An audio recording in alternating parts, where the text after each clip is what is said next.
O conteúdo que você ouvirá na sequência não é indicado para menores de 16 anos. Olá, amigos, eu sou o Dom e esse é o Crimecast, podcast sobre crimes reais.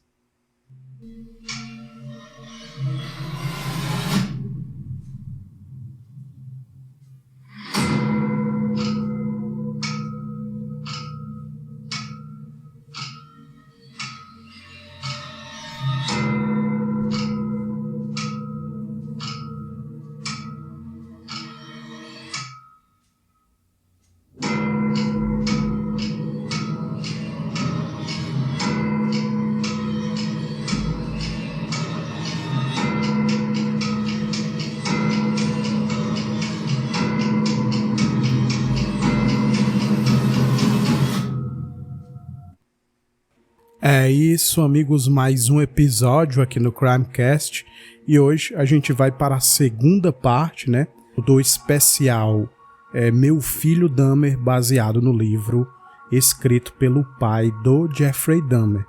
Antes de começar, amigos, claro, pedir a vocês para seguirem o Instagram do Crimecast, que é o Crimecast_podcast, e que vocês se inscrevam no canal do YouTube, que é muito importante. Quem me acompanha pelo YouTube, que você se inscreva, curta e comente lá, que ajuda bastante, tá ok? Então é isso, a gente vai para o episódio 98, a segunda parte do especial Meu Filho Dahmer.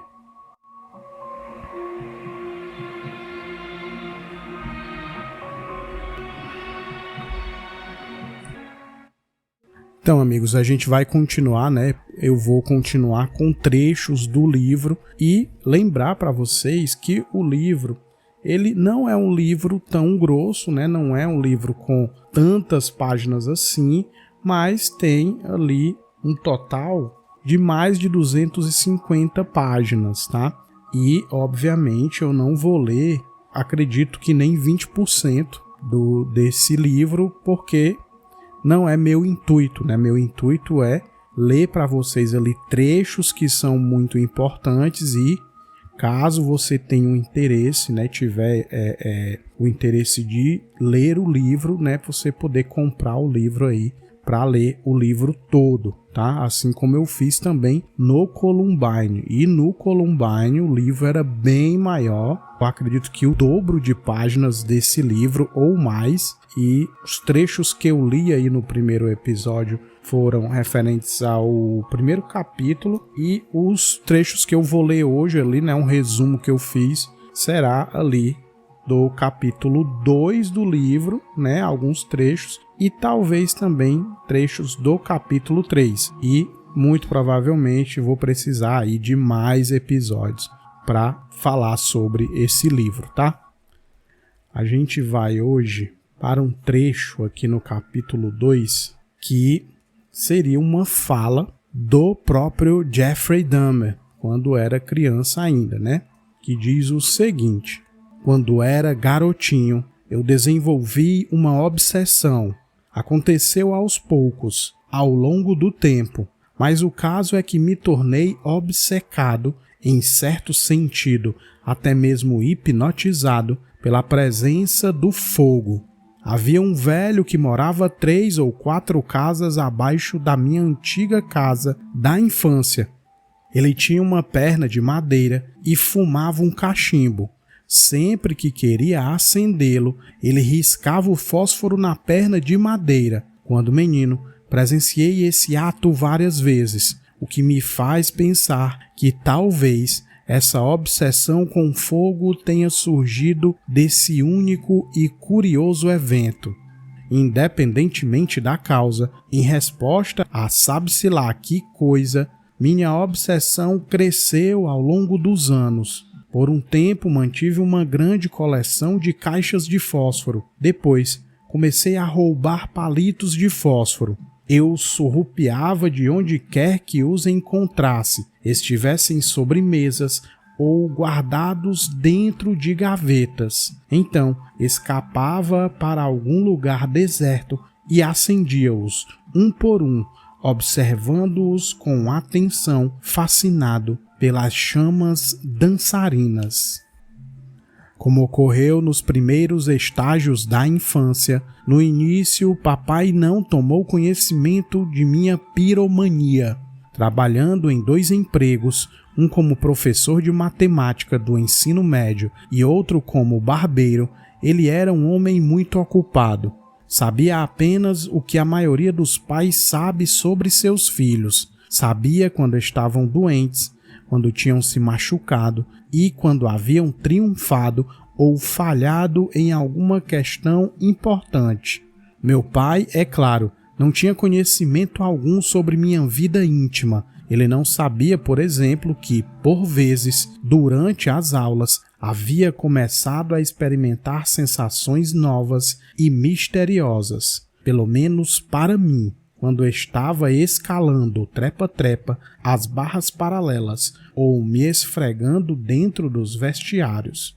Ele não sabia que, depois, minhas fantasias envolveriam mulheres grandes e rechonchudas. É óbvio que os pais raramente sabem esse tipo de coisa sobre os próprios filhos. Desconhecem o mundo privado de suas necessidades sexuais em desenvolvimento, os giros que fazem para encontrar formas de satisfazê-las. Apesar disso, papai se envolvia bastante com seu papel, especialmente levando em consideração que o conceito de paternidade da época era o mais distante possível. O pai era uma figura cuja função principal era fornecer o indispensável para a sobrevivência e manter a disciplina. Mas papai sempre reservava um tempo só para mim, me ajudava com a lição de casa e participava de todas as reuniões de pais e mestres da escola. Então, amigos, essa parte aqui que o próprio Dahmer conta, né, ele fala que tinha um fascínio pelo fogo, né, e eles usam aqui o termo piromania, que é um transtorno psicológico em que a pessoa ela tem fascinação pelo fogo e muitas vezes um desejo incontrolável por causar incêndios. Olha só. E aí ele continua, né, falando sobre o pai. Ele diz o seguinte: no Natal, fazia questão de que víssemos o Papai Noel no centro comercial. Ele era um ótimo pai, carinhoso e preocupado, o sonho de qualquer filho. Porém, havia coisas que ele não sabia, e uma delas era que o filho havia começado a ser levado de forma mais inocente e indefesa possível a algo que, em sua forma mais assustadora, carregava em si o potencial de uma vasta e incomensurável destruição. Sendo assim, segui com minha mania. Ela se ampliou, passando a incluir um fascínio envolvendo bombas e a criação de explosivos. Ainda assim, era o fogo que me assombrava, até que, entregando-me à minha obsessão em uma tarde veranil, quase incendiei a garagem do vizinho. Foi assim que, finalmente, papai descobriu a existência de impulsos perigosos em mim, que, em algum lugar, sem saber porquê ou como, um caminho sombrio tinha sido cavado em meu cérebro. O que se seguia foi um sermão severo sobre os perigos do fogo, seu poder destrutivo e como eu precisaria tomar cuidado no futuro para controlar esse interesse que, se continuasse desenfreado, poderia inevitavelmente causar danos enormes. Lembro-me de prestar muita atenção ao duro alerta de meu pai. Recordo-me de pensar que eu tinha me desviado, que tinha escolhido me encantar por algo que carregava consigo terríveis consequências. Mais que qualquer coisa, pensei que aquele era um interesse que eu precisava canalizar e controlar, mesmo que exigisse cada grama da minha força de vontade. Quando recordo a reação de meu pai ao descobrir minha piromania. Ela me parece incrivelmente conservadora.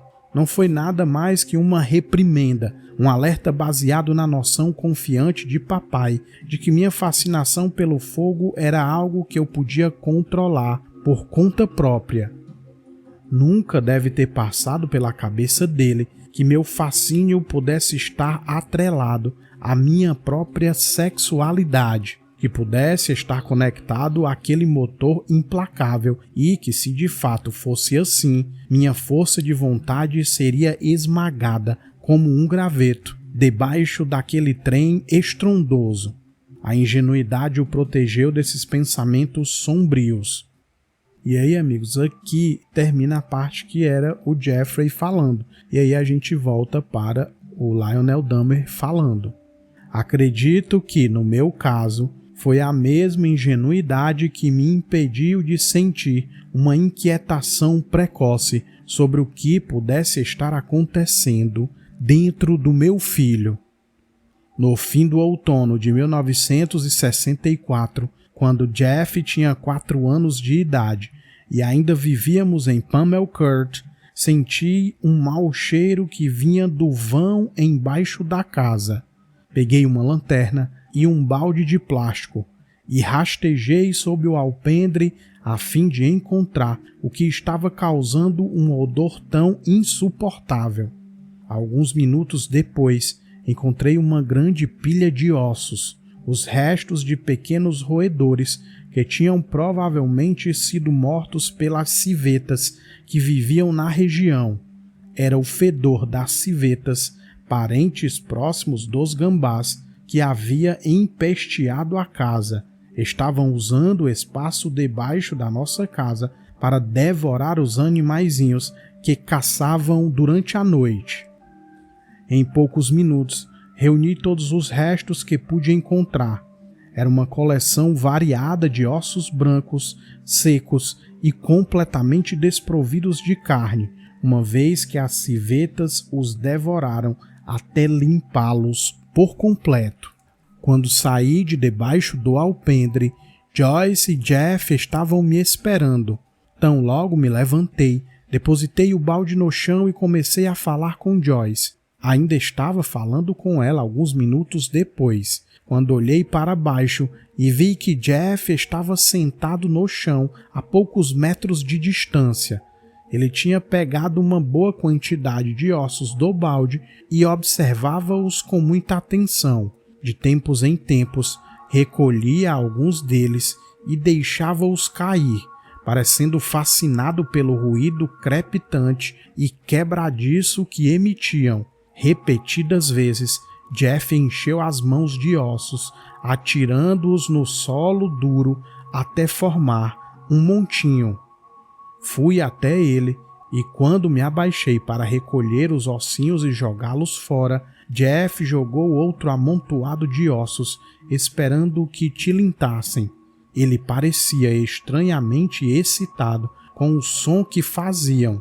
Abre aspas. Parece pega-varetas. Fecha aspas. Ele disse. Então riu e se afastou. Nos últimos anos, tenho me lembrado com frequência do semblante de meu filho durante aquela tarde, de suas mãozinhas mergulhadas em uma pilha de ossos. Não consigo mais enxergar esse episódio como uma brincadeira infantil, uma fascinação passageira. Claro, pode não ter sido nada além disso, mas agora preciso ver as coisas de outra maneira, sob uma luz mais macabra e sinistra. Antes era nada mais que uma doce lembrança do meu menino, mas agora parece um prenúncio de sua ruína, uma lembrança que sempre vem acompanhada de um leve arrepio. Essa mesma sensação de algo sombrio e tenebroso, de uma força maléfica se apossando de meu filho, colore quase todas as lembranças que tenho de sua infância. De certa forma, ela não existe mais. Tudo foi tomado pelo que ele fez depois de adulto. Por causa disso, não consigo mais distinguir o normal do proibido. Eventos triviais de eventos carregados de maus presságios. Aos 4 anos de idade, ele apontou para o umbigo e perguntou o que aconteceria se alguém o cortasse fora. Será que aquela era uma pergunta normal, vinda de uma criança que estava começando a explorar o próprio corpo, ou era sinal de algo mórbido já corroendo sua mente? E quando, aos 6 anos, Jeff quebrou várias janelas de um prédio velho e abandonado, isso era apenas travessura de garoto ou indicativo precoce de uma impulsividade destrutiva e sombria? E daquela vez que fomos pescar e ele parecia encantado pelos peixes desentranhados, encarando fixamente as tripas brilhantes e coloridas. Será que era uma curiosidade normal de criança ou um presságio do horror que depois seria encontrado no apartamento 213? Em mim, é claro, a obsessão infantil pelo fogo não levou a nada além da química, de um trabalho vitalício em pesquisa científica. Por isso, o interesse momentâneo de Jeff naqueles ossos podia ser apontado apenas como algo que poderia levá-lo a trabalhar com medicina ou pesquisa médica. Podia tê-lo levado à área ortopédica ou a desenhos anatômicos e esculturas. Podia tê-lo levado à taxidermia ou, o que é mais provável, não teria indicado absolutamente nada, e com o tempo o interesse apenas teria sido esquecido. Porém, nesse momento, sei que nunca serei capaz de esquecer. Agora, me parece uma sugestão precoce, seja ela verdadeira ou não, da sutil inclinação dos pensamentos de meu filho. Então aqui, amigos, ele já traz essas lembranças para esse lado, né? Como que se parecessem avisos, né? De que talvez algo não tivesse ali normal, vamos dizer assim, né?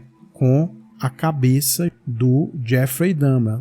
Porém, ele era uma criança, né? Um garoto aos 4 ou 6 anos, e aquilo naquele momento parecia uma coisa sem importância, né?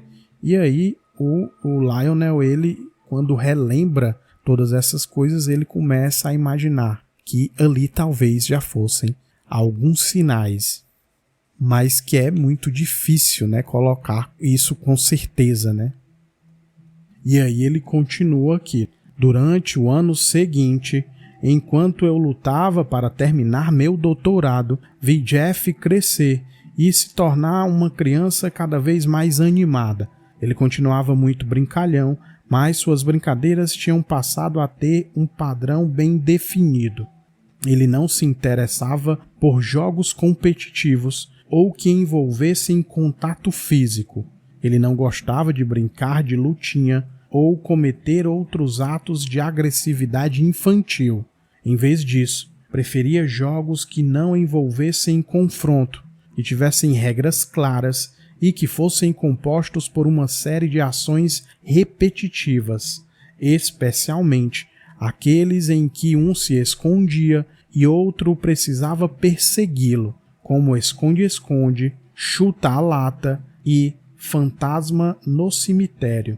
Várias brincadeiras infantis, né? Fantasma no cemitério, muito parecido com o esconde-esconde. E aí ele continua aqui, né? Durante a época em que estive em Pamelcourt, exercitei essa força ao máximo. Meu doutorado se tornou literalmente minha vida. Eu não conseguia pensar em mais nada. Era inevitável que outras partes da minha vida fossem ficando meio desfocadas. Joyce ficou totalmente embaçada. Jeff também. Eu o via em breves momentos, um menino correndo de um cômodo para outro ou comendo na mesa da sala de jantar. Eu o sentia de forma fragmentada. em um abraço curto quando chegava ou saía. Falava com ele por meio de breves saudações e despedidas que eu atirava sobre o ombro sempre que deixava a casa. O doutorado assomava sobre mim como uma enorme montanha. Todo o resto parecia pequeno. Mas Jeff não era pequeno. Ele estava ficando cada vez maior a cada dia que passava. Mesmo assim, mal o vi crescer. Tive um mero vislumbre das mudanças que o consumiam. Assim, foi só quando Jeff adoeceu que fui levado a dar uma parada completa. As doenças que haviam atormentado Jeff durante a primeira infância foram sumindo conforme ele crescia. Meu filho parecia saudável e robusto, uma criança normal em todos os sentidos. Mas então, de repente, sofremos um golpe. Um dia, na primavera de 1964, Jeff começou a reclamar sobre um desconforto na região da virilha. Esse desconforto piorou e um pequeno calombo apareceu em sua bolsa escrotal. Nós o levamos depressa ao médico, que o diagnosticou subsequentemente como sofrendo de uma hérnia inguinal dupla. Ele explicou que essa hérnia era resultado de um defeito de nascença. Por isso, uma cirurgia deveria ser feita para corrigir o problema. A cirurgia foi agendada para a semana seguinte, e enquanto Joyce e eu dávamos nosso apoio, Jeff escolheu seu animal de pelúcia favorito, um cachorro orelhudo e esfarrapado, com o qual dormia desde os 2 anos de idade, para acompanhá-lo ao hospital. A operação foi realizada logo depois, e quando terminou, Jeff foi levado ao quarto, onde por várias horas permaneceu sedado. Quando despertou, é claro, estava sentindo muitas dores. Tanta dor, descobri depois que Jeff havia perguntado a Joyce se os médicos haviam cortado fora seu pênis. Ele ficou internado no hospital por vários dias e mesmo após voltar para casa, a recuperação parecia lenta demais. Jeff permanecia no sofá da sala de estar por longas horas, o corpo enrolado em um grande roupão de banho xadrez. Naquele período, ele se movia lentamente, com cuidado, como um idoso. A ebulição, a vivacidade e a energia que haviam marcado sua infância pareciam ter sido drenadas. Durante a recuperação, um certo embotamento afetivo pode ser esperado, mas em Jeff, esse achatamento emocional parecia ter se tornado algo permanente. Ele parecia menor, mais vulnerável e, principalmente, muito mais triste do que jamais estivera antes. Por volta do outono de 1966, quando nosso tempo em Pamelcourt estava chegando ao fim, essa estranha e sutil escuridão interior começou a aparecer de forma física. O cabelo de Jeff, que antes havia sido tão claro, escureceu progressivamente, assim como seus olhos. Mais do que qualquer coisa, ele parecia ter se fechado. Era capaz de ficar sentado em silêncio por longos períodos, quase sem se mover, o rosto estranhamente imóvel. Agora, quando observo as fotografias do meu filho nessa idade, não consigo deixar de imaginar que formas estranhas estavam se moldando em sua mente, que ideias bizarras o confundiam e que fantasias vagas podiam inclusive tê-lo assustado, mas parecido impossíveis de conter. Nas fotos só consigo ver uma criança brincando no jardim ou sentada em silêncio com o cachorro, mas sempre me pergunto se, uma vez que meu filho fez o que fez, já não estava se afundando em um mundo invisível para mim. Sempre me pergunto se para meu filho o mundo de monstros que outras crianças estavam abandonando só crescia e se tornava hediondamente mais populoso com o passar de cada dia. Então você vê que ele relata, coincidentemente, essa mudança na personalidade do Jeffrey depois dessa cirurgia, né? Ele explica ali que ele teve um problema que os médicos disseram ser de nascença, né? Um caroço ali nos testículos, e que ele teve que passar muitos dias no hospital, e a recuperação em casa também ainda demorou muito. Então o pai pontua que justamente a partir daquele momento a personalidade dele muda, né?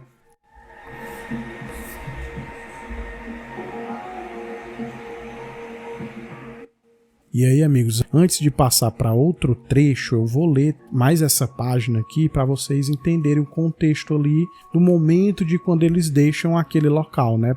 Pamelcourt. Quanto a mim, eu só enxergava uma criança calma, que após deixarmos Pamelcourt parecia mais reservada que antes, mais introvertida, menos aberta a abrir um sorriso gentil e espontâneo.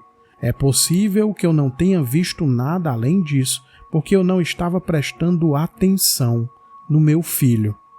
Às vezes, pelo canto dos olhos, eu o via enquanto sentado no sofá, encarava impassível a tela brilhante da televisão. Não consigo me lembrar da expressão no rosto dele ou me lembrar da luz presente em seus olhos. Não consigo me lembrar quando foi que aquela luz anterior começou, pouco a pouco, a se apagar. Por isso, eu não estava lá quando ele começou a afundar em si mesmo. Eu não estava lá para sentir, se isso fosse possível, que estava partindo em direção a um reino inimaginável de fantasia e isolamento, que eu levaria quase 30 anos para descobrir. E mesmo assim, isso podia estar acontecendo naquele exato momento, no momento em que eu engolia meu jantar às pressas e passava por ele em direção à porta, reconfortado pela ideia de que eu era o único membro da família que precisaria sair e enfrentar a noite. Recebi meu título de doutor no mês de outubro de 66 e um mês depois consegui meu primeiro emprego como pesquisador químico em uma grande empresa na região de Akron, Ohio. Nos mudamos então para uma casinha em Doylestown, um duplex de estilo colonial com 4 colunas brancas na fachada, a maior casa em que já havíamos vivido até então. Joyce estava grávida de novo, uma gestação que exibia os mesmos problemas de antes. Os ruídos a incomodavam outra vez e ela estava sempre nervosa, insone e irritável. E aí, amigos, tem uma informação aqui de que ela também tomou alguns remédios quando teve a segunda gravidez. Olha só. Ela tomava de 2 a 3 comprimidos de Equanil por dia para melhorar sua condição. No entanto, eles pouco ajudavam. Por isso, a dosagem precisou ser aumentada para 3 a 5 comprimidos diários. Mesmo assim, não notávamos melhora. O nervosismo continuava e, com ele, Joyce passou a ficar cada vez mais retraída, até que, por volta do nascimento de David, em dezembro de 1966, nós já não tínhamos qualquer vida social. Durante todo aquele período, é claro, passei a maior parte do meu tempo no emprego. No laboratório, mais uma vez, era um imenso alívio em comparação ao caos que vivia em casa, com a instabilidade emocional de Joyce, suas mudanças de humor. O laboratório era meu abrigo de tempestades, então é provável que eu tenha passado a trabalhar muito mais horas por causa disso. Quanto a Jeff, ele tinha entrado na primeira série do ensino fundamental, na Harvey Elementary School de Doylestown, mas o fizera com certa relutância. Um estranho receio penetrara em sua personalidade, o medo de outras pessoas, combinado à falta de autoconfiança. Era quase como se esperasse que as outras pessoas fossem machucá-lo de alguma maneira. Por isso, preferia se manter longe delas. Olha isso. E aí, só para trazer informação aqui sobre esses comprimidos que a Joyce tomava na segunda gravidez, né? Ele fala aqui de Equanil, é o nome comercial da substância meprobamato, que é utilizada como ansiolítico e possui propriedades hipnóticas, calmantes e relaxantes musculares. Ele não relata se na segunda gravidez a Joyce tomou também barbitúricos, né, e o fenobarbital, que é o Gardenal. Ele não relata até esta página aqui. Não sei se mais na frente ele vai falar algo, mas na segunda gravidez a Joyce também tem uma gravidez difícil e também tomou alguns remédios, né? E aí, amigos, vocês veem que ele relata essa questão, né, do Jeffrey ter esse problema, né, em lidar com outras pessoas, né, inclusive não querendo se matricular no colégio ali, no ensino fundamental. Então vejam que na linha do tempo o Jeffrey o pai percebe, né, e o pai relata que ele tem uma mudança na personalidade após ter o problema, né, e ficar dias no hospital e continuando a recuperação em casa, e depois quando ele tem que ir para o colégio. O pai relata essa mudança que ele conseguia perceber, né, ali quando ele ainda era uma criança. Então, a gente vai terminar por aqui, tá? Vou ficar por aqui nessa parte e vou elaborar para vocês mais um episódio, porque o livro, como eu falei para vocês, não é que ele tenha tantas páginas. São muitas páginas? São, né? Mais de 250. Mas ele tem trechos muito importantes. Obviamente, você lendo ali todo o livro, você vai ter todas as informações, né?